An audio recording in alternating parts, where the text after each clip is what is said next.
Have you ever been considered the strong one at your job? My name is Dr.T. I'm a licensed psychologist, and I have been considered the strong one. If you're the person in your workplace who is seen as the strong one, or the calm one, the reliable one, the one who can handle it all, handle all the tough cases, this video is for you. Because being the strong one in your role is often praised. You're the dependable one. You don't complain. You show up even when things are hard. And in schools or agencies, especially, those qualities are necessary, but there's always a cost to being the strong one, and it's a cost that goes unnamed. So today, I want to talk about what that cost looks like, why so many helping professionals fall into this role, and how we begin to step out of that without guilt. So, how do people become the strong one in their role? Most people don't choose this role consciously, right? You become the strong one because you're competent. You like what you're doing at your job. You're showing people that you can handle it. You're emotionally regulated. You're the calm within the storm. People can turn to you because they know that you're going to be that calm person that that leads the ship. And you've learned how to function under pressure, and people see that, admin, supervisors start to notice that about you. And you just also do all this while caring deeply.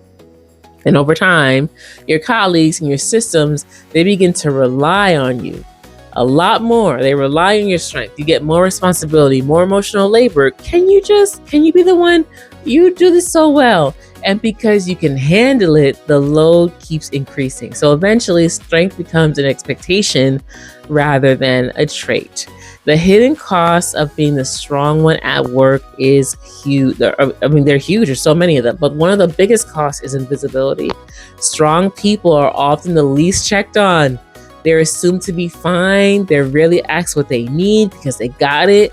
Another cost is emotional isolation. So when you're always a container for other people, there's little room for your own stress, your own frustration, your own vulnerability, right? You may stop sharing altogether, not because you don't have the needs, but because it's easier to carry them alone because it doesn't seem like anyone's listening to you. And there's also a cost to your nervous system, right? Being constantly on, regulated, and supported without adequate recovery is going to lead to exhaustion. It's going to lead to resentment of your role, and it's going to lead to burnout. So why do you need to step out of the role of being the strong one? I mean, honestly, for a lot of professionals, if they stop being that person, that strong one, a lot of times they'll say, well, I'm going to let other people down. They're scared that they'll be seen as less competent. I'm going to lose my value. I really made myself valuable around here, and it's really hard for me to lose that. But, here's the truth.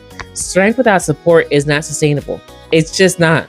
And strength requires that that all that self-silencing is going to come at a high price for you. So what does that look like to redefine strength? Redefining strength does not mean that you're unreliable or disengaged. It just means that now we're going to share the load instead of absorbing it. We're going to say no before resentment starts to build and you start getting really irritable every time someone says, hey, can you do me a favor? We're going to ask for help without apologizing. Yep.